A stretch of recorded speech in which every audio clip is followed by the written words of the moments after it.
Hello साथियों, स्वागत है आप सभी का आपके अपने यूट्यूब चैनल फिजिक्स क्लासेस में। तो आज हम स्टार्ट करने वाले हैं अपना एटॉमिक फिजिक्स। एटॉमिक फिजिक्स में हमारा पहला टॉपिक होता था हाइड्रोजन एटम। तो इससे पहले आपको एक वीडियो देखनी है हाइड्रोजन एटम। हाइड्रोजन एटम की radius, velocity, energy, kinetic energy, potential energy और उसमें रिडबर्ग कांस्टेंट और वेवलेंथ सभी के डेरिवेशन मैंने सोल्व कराए हुए हैं। आपको वो पहले देखने हैं। अगर आपको डायरेक्ट फॉर्मूले याद है, एनर्जी का क्या फॉर्मूला होता है, रेडियस का क्या फॉर्मूला होता है, तो आप डायरेक्ट ये वीडियो देख सकते हैं। फिर भी मैं आपको बता दूंगा कि क्या फॉर्मूला होता है। तो आज हम स्टार्ट करते हैं अपना पॉजिट्रोनियम एटम। देखते हैं पॉजिट्रोनियम एटम क्या होता है। पॉजिट्रोनियम एटम पढ़ने से पहले हम पॉजिट्रॉन के बारे में जानते हैं। पॉजिट्रॉन क्या होता है, देखिए पॉजिट्रॉन के बारे में हमें पढ़ना है। क्या होता है पॉजिट्रॉन? ठीक है, पॉजिट्रॉन हमें पढ़ना है किसके बारे में? पॉजिट्रॉन। तो पॉजिट्रॉन पॉजिट्रॉन पॉजिट्रॉन क्या होता है? ये एक एंटी पार्टिकल होता है किसका? इलेक्ट्रॉन का। फर्स्ट प्रॉपर्टी क्या है? एंटी पार्टिकल है किसका? Anti particle of electron. Anti particle of electron. Electron का क्या होता है? Anti particle. सेकंड, इसका सिंबल क्या होता है? ई प्लस, या आप लिख सकते हैं बीटा प्लस। ई प्लस, या क्या लिख सकते हैं आप? Beta plus. ठीक है। थर्ड पॉइंट में हम देखेंगे कि इसका मास और मास और क्या, हमारे पास पहले मास देखते हैं। मास और चार्ज कितना होता है? तो जो मास होता है इसका, वो इलेक्ट्रॉन के मास के इक्वल होता है। कितना? 9.1 इंटू 10⁻31 kg। और जो इसका चार्ज होगा, वो चार्ज, इलेक्ट्रॉन का चार्ज होता है -1.6 इंटू 10⁻19 और इसका होगा +1.6 इंटू 10⁻19 कूलम। तो इस तरह से ये कुछ प्रॉपर्टी हैं किसकी? पॉजिट्रॉन की। और प्रॉपर्टी हम लिख सकते हैं फोर्थ, क्या? जो पॉजिट्रॉन है उसकी स्पिन होती है हाफ। आपको पॉजिट्रोनियम एटम पढ़ना है, उससे पहले आप पॉजिट्रॉन के बारे में जानना जरूरी होता है। ठीक है। और ये एक फर्मियोन होता है। क्या होता है? फर्मियोन। क्या होता है? फर्मियोन। क्या होता है? फर्मियोन। एक इसकी रिएक्शन होती है कि जब पॉजिट्रॉन इलेक्ट्रॉन से कंबाइन करता है तो दो से ज़्यादा, क्या बोलते हैं, फोटोन बनते हैं। दो से ज़्यादा फोटोन बनते हैं। और आप देखेंगे यहाँ पर पेयर का एनिलेशन हुआ है। किस पेयर का एनिलेशन हुआ है? इलेक्ट्रॉन और पॉजिट्रॉन का। इसका नाम है पॉजिट्रॉन। इसका नाम है इलेक्ट्रॉन। दोनों का एनिलेशन हुआ है तो ये रिएक्शन पेयर एनिलेशन भी कहलाती है। क्या कहलाती है? Pair annihilation. ठीक है, ये आपने पढ़ी होगी, युग्म उत्पादन और युग्म विनाशी। पेयर एनिलेशन और पेयर प्रोडक्शन, इसका अपोजिट कर देंगे तो पेयर प्रोडक्शन आ जाएगी। स्पिन कितनी होती है इसकी? हाफ होती है। सिंबल भी मैंने आपको बता दिया। फिर इसकी डिस्कवरी किसने की थी? तो इसकी डिस्कवरी जो की थी, discovered by Carl D Anderson. किसने की थी? एंडरसन ने। और इसका सन भी पूछ लिया जाता है, ये भी याद रखना है, 1932 में। इससे पहले इसको इंट्रोड्यूस कर दिया था पोल ड्राक ने। किसने? पोल ड्राक ने। तो इंट्रोड्यूस बाय पोल ड्राक कब किया था? 1928 में। 1928 में पोल ड्राक ने इंट्रोड्यूस कर दिया था। लेकिन जो डिस्कवरी की थी इसकी, वो किसने की थी? एंडरसन ने। किसने की थी? एंडरसन ने। तो अब हम देखेंगे यहाँ पर पॉजिट्रोनियम के बारे में। किसके बारे में? पॉजिट्रोनियम। तो पॉजिट्रोनियम और पॉजिट्रॉन में क्या डिफरेंस होता है, सबसे पहले आपको यही पता होना चाहिए। तो जो पॉजिट्रोनियम होता है, देखिए सबसे पहले मैं हाइड्रोजन एटम बताता हूँ आपको क्या होता है। हाइड्रोजन एटम में प्रोटॉन होता है एक अंदर न्यूक्लियस में, और बाहर रिवॉल्व करता है कौन? इलेक्ट्रॉन। बाहर कौन रिवॉल्व करता है? इलेक्ट्रॉन। लेकिन अगर हम, ये किसकी बात है? हाइड्रोजन एटम की। हाइड्रोजन एटम दोनों साथ के साथ लेते चलेंगे, दोनों दोबारा बना रहा हूँ, हम पढ़ते चलेंगे दोनों के बारे में। देखिए पॉजिट्रोनियम एटम, एक साइड हाइड्रोजन एटम लिखेंगे, एक साइड पॉजिट्रोनियम। इधर लिख लेते हैं हाइड्रोजन एटम, हाइड्रोजन एटम। तो हाइड्रोजन एटम के बारे में देखेंगे, इसमें क्या होता है, अंदर एक प्रोटॉन होता है P न्यूक्लियस में, और इसके बाहर जो होता है, बाहर क्या होगा, बाहर होगा इसके इलेक्ट्रॉन। बाहर कौन रिवॉल्व करता है, इलेक्ट्रॉन। तो आप देखेंगे यहाँ पर बाहर कौन रिवॉल्व कर रहा है, इलेक्ट्रॉन। अंदर क्या होगा, प्रोटॉन। ये क्या है आपके पास, हाइड्रोजन एटम। लेकिन अगर बात करेंगे पॉजिट्रोनियम एटम की, तो पॉजिट्रोनियम एटम में न्यूक्लियस होगा, लेकिन न्यूक्लियस के अंदर प्रोटॉन नहीं होगा। कौन होगा, पॉजिट्रॉन। न्यूक्लियस के अंदर क्या होगा, पॉजिट्रॉन। पॉजिट्रॉन को लिखते हैं E+, और इसके बाहर रिवॉल्व करेगा कौन, इलेक्ट्रॉन। बाहर कौन रिवॉल्व करेगा, इलेक्ट्रॉन। ठीक है, बाहर रिवॉल्व करेगा इलेक्ट्रॉन। इस तरह से देखेंगे, बाहर कौन रिवॉल्व करेगा, इलेक्ट्रॉन। तो हाइड्रोजन एटम और पॉजिट्रोनियम एटम में क्या डिफरेंस है कि जो हाइड्रोजन एटम होता है आपका, उसके पास क्या होते हैं, प्रोटॉन और इलेक्ट्रॉन, और जो पॉजिट्रोनियम एटम होगा उसमें इलेक्ट्रॉन होंगे और क्या होंगे, पॉजिट्रॉन। न्यूक्लियस में क्या होगा उसके, पॉजिट्रॉन। तो इस तरह से दोनों में डिफरेंस होता है। और पॉजिट्रोनियम और पॉजिट्रॉन में क्या डिफरेंस होता है कि जो कॉम्बिनेशन होता है इलेक्ट्रॉन और पॉजिट्रॉन का, combination of electron and positron is called positronium atom, is called positronium atom. तो किसका कॉम्बिनेशन, इलेक्ट्रॉन और पॉजिट्रॉन का। तो हमने अभी तक क्या देखा है, हमें पढ़ना है पॉजिट्रोनियम एटम।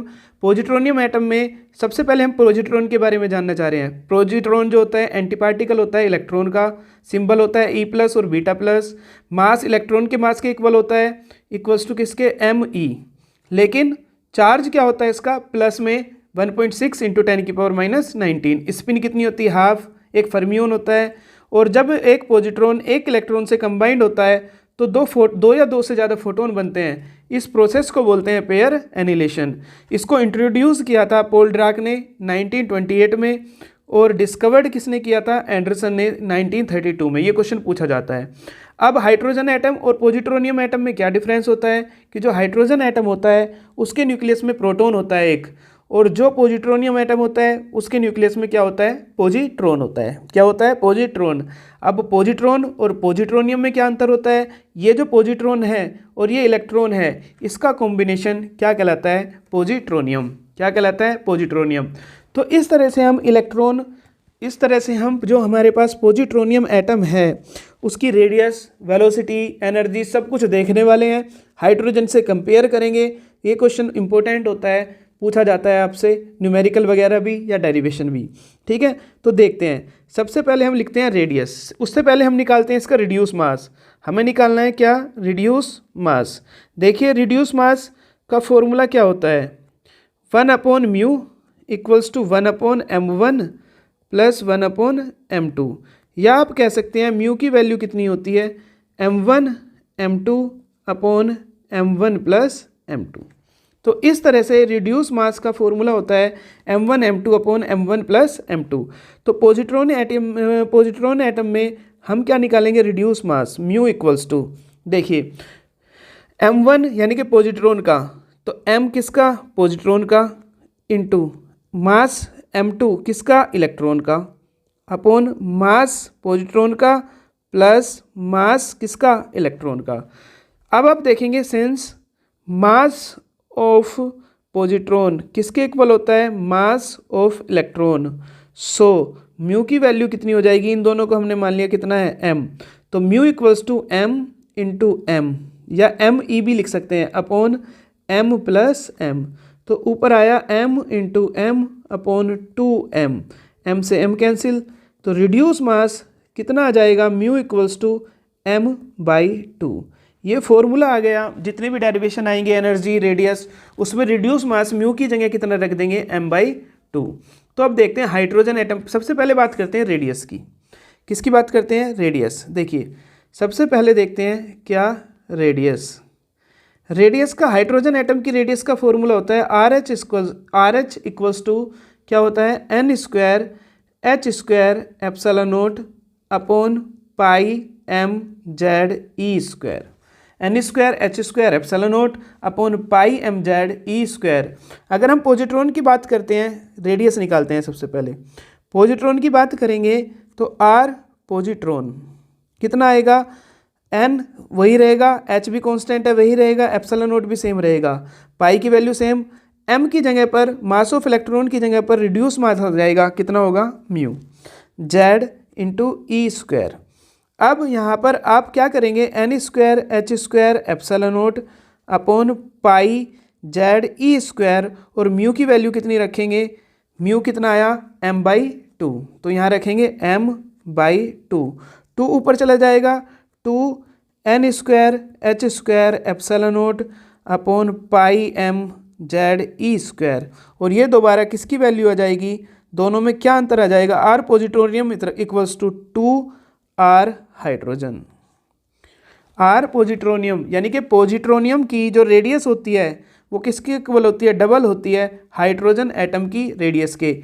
अगर न्यूमेरिकली बात करेंगे तो इसकी वैल्यू कितनी आती थी, 0.53 n square by Z angstrom, तो इसकी वैल्यू कितनी आ जाएगी, 2 into 0.53 n square by Z means 1.06 n square by Z angstrom value होगी न्यूमेरिकली किसकी, पॉजिट्रोनियम एटम की। तो आप निकाल सकते हैं फर्स्ट ऑर्बिट के लिए n की वैल्यू 1 रखेंगे, सेकंड के लिए 2 रखेंगे। तो r पॉजिट्रोनियम और r हाइड्रोजन में क्या डिफरेंस होता है, r positronium equals to 2 into R hydrogen, क्या होता है 2 इंटू आर हाइड्रोजन, ठीक है। तो आप इस तरह से देख सकते हैं रेडियस। अब हम दूसरा निकालेंगे क्या, वेलोसिटी, क्या निकालेंगे, सेकंड वेलोसिटी। देखिए वेलोसिटी क्या होती है, सेकंड वेलोसिटी v हाइड्रोजन, पहले हाइड्रोजन की निकालते हैं। वेलोसिटी का फॉर्मूला क्या होता है, Z e square upon 2 epsilon naught NH। तो पॉजिट्रोनियम की कितनी होगी, जेड कांस्टेंट है, ई भी कांस्टेंट, 2 भी कांस्टेंट, एप्सिलॉन नोट भी, N भी और H भी। तो इस तरह से आप देखेंगे, चूंकि जो v पॉजिट्रोनियम यानी कि जो वेलोसिटी होती है, क्या वो मास पर डिपेंड कर रही है, वेलोसिटी नहीं कर रही मास पर डिपेंड। तो इस तरह से जो वेलोसिटी होगी पॉजिट्रोनियम एटम की वो किसके इक्वल होगी, v हाइड्रोजन एटम के, किसके इक्वल होगी, v हाइड्रोजन एटम के, ठीक है। अब देखते हैं अपना थर्ड पार्ट हमारा क्या है, देखते हैं। थर्ड में निकालते हैं एनर्जी, क्या निकालते हैं, एनर्जी।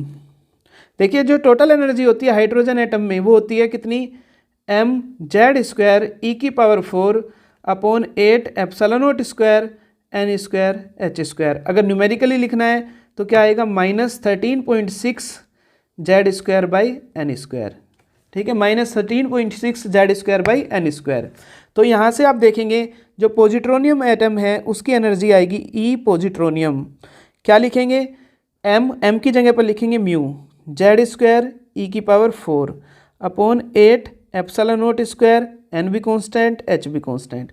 तो यहाँ से म्यू की वैल्यू रखेंगे कितनी, m/2 जेड स्क्वायर ई की power 4 upon 8 epsilon naught square n square h square. इसको अंदर ले जाएंगे, m/2 m Z square E की power 4 upon 8 epsilon naught square n square h square. तो यहाँ से आप देखेंगे कि जो ई पॉजिट्रोनियम है ये वैल्यू क्या बन जाएगी आपकी, ई हाइड्रोजन अपॉन 2, ई हाइड्रोजन अपॉन 2।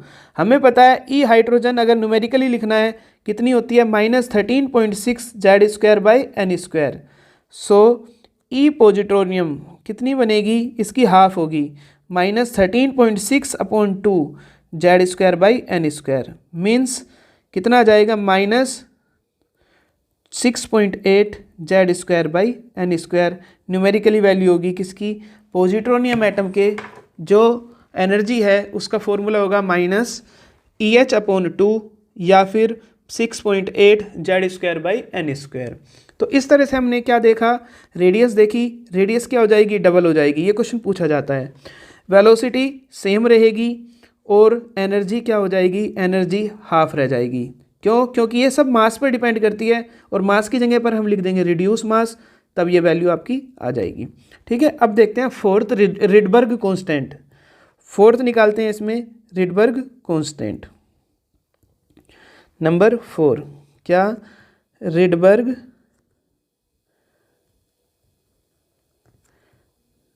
कांस्टेंट। देखिए रिडबर्ग कांस्टेंट की वैल्यू निकालनी है।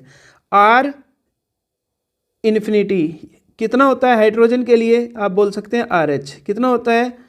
फॉर्मूला होता है एम ई की power 4 upon 8 epsilon naught square C H cube, 8 epsilon naught square C H cube. अब क्या निकालना है? आर पॉजिट्रोनियम एटम की कितनी आएगी? एम की जगह पर क्या रखेंगे? म्यू ई की power 4 upon 8 epsilon naught square C H cube, और सब कांस्टेंट है। म्यू की जगह रखेंगे एम बाई 2, तो 1/2 बाहर, ई की power 4 upon 8 epsilon naught square C H cube. तो इस तरह से आप देखेंगे आर पॉजिट्रोनियम कितना बनेगा? ये बन गया आर इन्फिनिटी अपॉन 2, या आप लिख सकते हैं R positronium equals to R hydrogen upon 2, किसी भी तरह से आप लिख सकते हैं। तो आप इस तरह से देखेंगे आर पॉजिट्रोनियम कितना होता है? R infinity upon 2। अब हमारा लास्ट है नंबर 5। नंबर 5 में हमें क्या निकालना है? नंबर 5 में हमें निकालना है wavelength of emitted radiation, wavelength 1 upon lambda. Hydrogen की बात कर रहे हैं, एच। क्या फॉर्मूला होता है?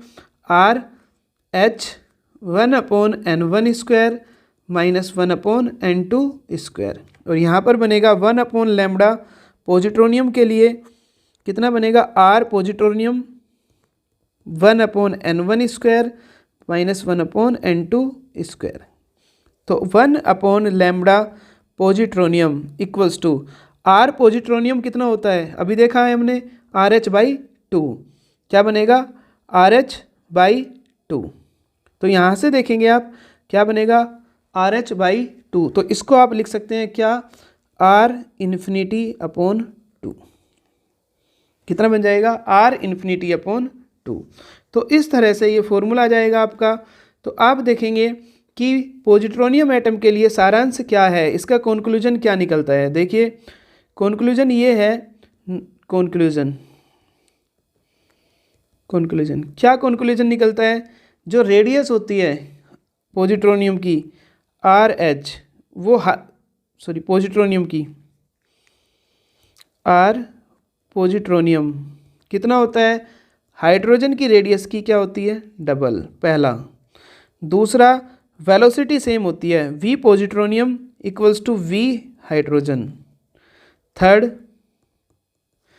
में क्या निकालना था? e पॉजिट्रोनियम निकाला था हमने, कितना होता है? e हाइड्रोजन की कितनी होती है? हाफ। फोर्थ में निकाला था क्या? r पॉजिट्रोनियम कितना होता है? r hydrogen upon 2। और fifth lambda positronium 1 upon lambda positronium कितना होगा? r infinity upon 2। ठीक है, इस तरह से ये आपके कंक्लूजन आएंगे। तो ये आपका क्या है? Positronium atom.